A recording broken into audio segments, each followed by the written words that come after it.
Liam lived with his wife, Nora, their little daughter, Lily, and his elderly father, Eli, in a small house on the edge of a coastal village. The house was modest, made from weathered wood, but it was filled with warmth.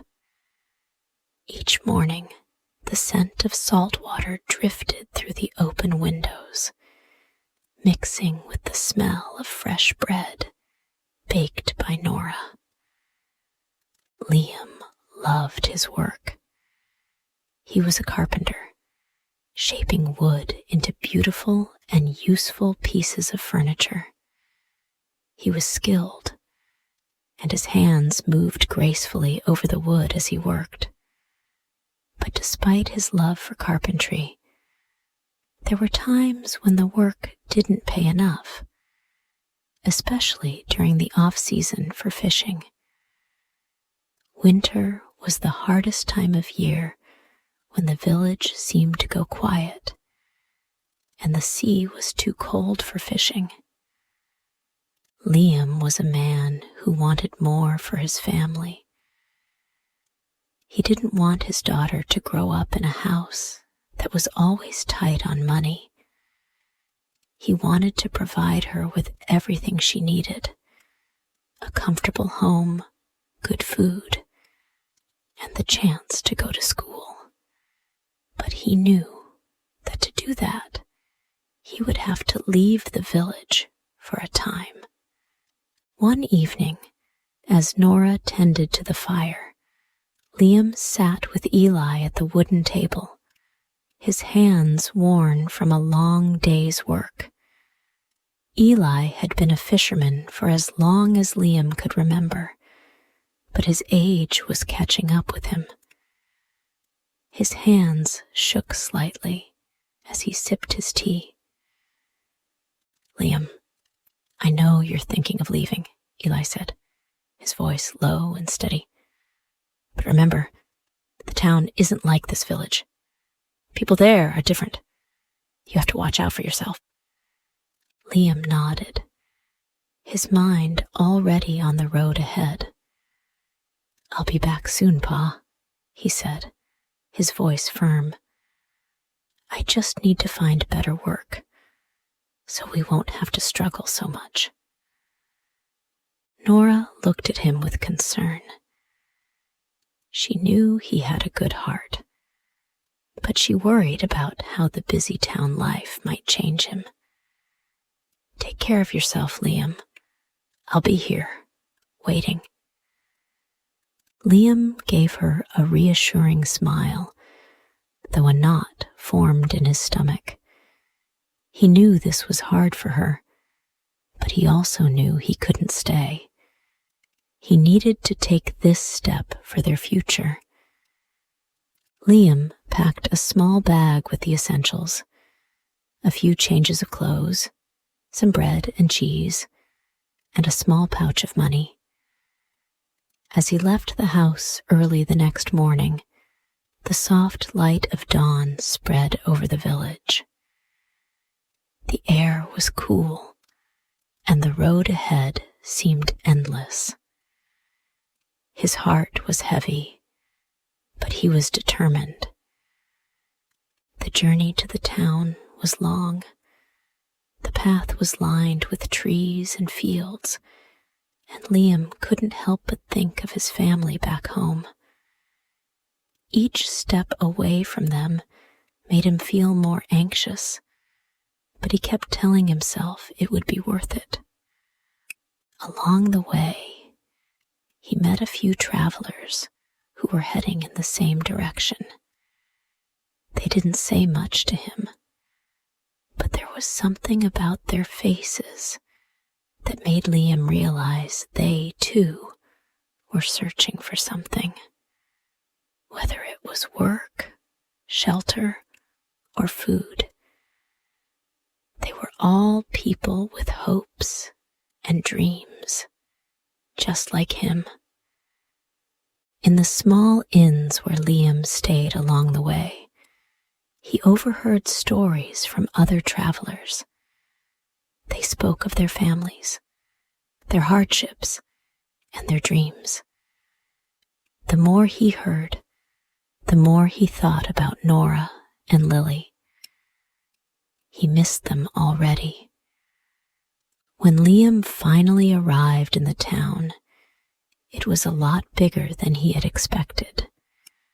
The streets were crowded with people, shops selling all kinds of goods, and the sounds of horses' hooves and merchants calling out filled the air. It was overwhelming, and Liam felt small in the sea of busy people. He had no choice but to dive in and start searching for work. But the town wasn't as kind as the village. He walked from one shop to another, but no one was interested in hiring a carpenter who was new to town.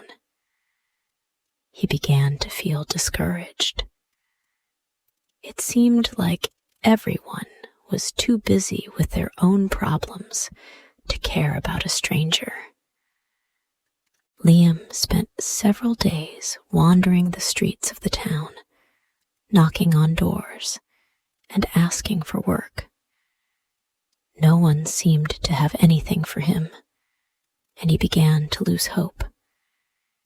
His money was running out, and he hadn't yet found a steady job. Then one day, he stumbled into an old shop near the end of the town. It was small, with a collection of old furniture, books, and trinkets. The shop smelled of wood, dust, and age. Behind the counter stood an elderly man, his back slightly bent from years of work. His face was lined with wrinkles, but his eyes were sharp and full of life. "Can I help you?" the man asked as Liam stepped inside. "I'm looking for work," Liam said, his voice tired. "I'm a carpenter, but no one seems to need one around here." The man studied him for a moment before nodding. "I have some old furniture that needs repair. If you're a carpenter, you should be able to help." Liam's heart lifted. Finally, someone was willing to give him a chance. "I can do that. Thank you." The old man, who introduced himself as Mason, showed Liam how to repair the pieces. The work was not easy, and the furniture was old and fragile, but Liam loved the challenge. With Mason's guidance, he learned to restore the pieces, giving them new life. The job wasn't easy, but it paid enough to keep Liam going. As the days passed, Liam began to spend more time in Mason's shop, working on repairing old chairs, tables, and cabinets. With each piece of work, he gained more confidence in his skills. Mason, though quiet, always had a word of advice when it was needed. "Don't rush," Mason said one day, watching Liam work. "Good work takes time. It's not about how fast you finish, it's about how well you do it." Liam nodded, taking the advice to heart. Slowly, the work started to get easier. He learned to fix the furniture with care, and soon he was earning enough money to send back home to Nora and Lily. But as the months passed, Liam's thoughts began to shift. He had come to town for work, but he had stayed for something else. There was something about the busy life here that made him feel important. he wasn't just a carpenter in a small village anymore.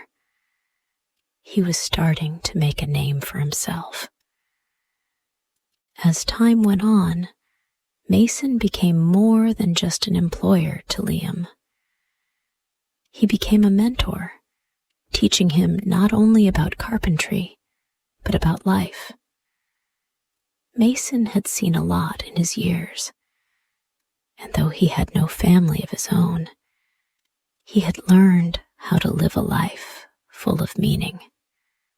One afternoon, as Liam worked on a special chair, Mason came over and placed a hand on his shoulder.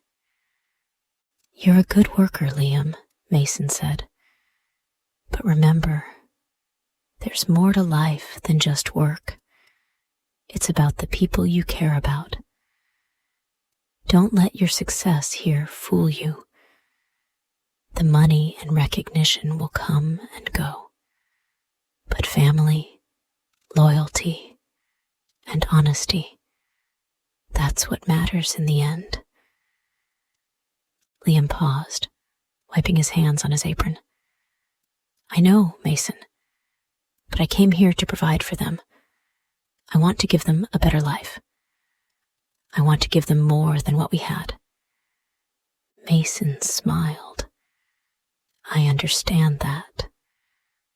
But don't forget what you're working for. If you lose sight of that, you might just find yourself all alone in the end." These words stuck with Liam as he continued working in the shop. Each day, he put more of himself into his craft, but Mason's wisdom made him question what he was really seeking in life. Was it money and success? Or was it something more? Now from this point, the story will be continued in the next part.